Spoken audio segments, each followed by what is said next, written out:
युतीतला सामना सुरूच. मुख्यमंत्र्यांच्या पाकधार्जण्या कृतीमुळे महाराष्ट्राची झाली बदनामी. संजय राऊत यांची मुख्यमंत्र्यांवर आगपाखड.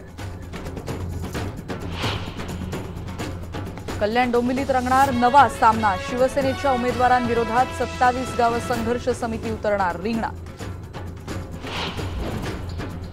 कल्याण डोंबिवली आणि कोल्हापूर महापालिका निवडणुकीचा अर्ज भरण्याचा आज आहे शेवटचा दिवस.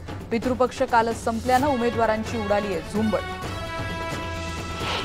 अंडरग्राउंड मेट्रो पुणे मुंबई आणि पिंपरी चिंचवडमधनं झाली तर तिकिटाचा तर एवढा येईल की सर्वसामान्य माणूसच त्याच्यात बसणार. त्याच्यामध्ये मेट्रो थांबायचं कारण या दोन्ही शहरातल्या एक खासदारांच्यामुळे मेट्रो थांबली.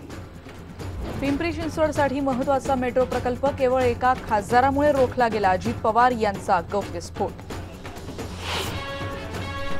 ठाण्यातील बिल्डरच्या आत्महत्येच्या निषेधार्थ पुण्यात क्रेडाईचा मोर्चा. दोषी अधिकाऱ्यांवर कारवाईची मागणी. वाढत्या असहिष्णुतेचा निषेध म्हणून मध्य प्रदेश आणि काश्मीरमधले लेखक साहित्य अकादमी पुरस्कार करणार परत. तर दाभोळकरांच्या वेळी पुरस्कार परत का केले नाहीत, सदानंद मोरे यांचा सवाल. अहमदनगर जिल्ह्यात श्रीगोंदा चिखली नजीक देवी भाविकांच्या टेम्पोला भीषण अपघात. टँकरनं धडक दिल्यानं 4 भाविक ठार तर 21 जण जखमी.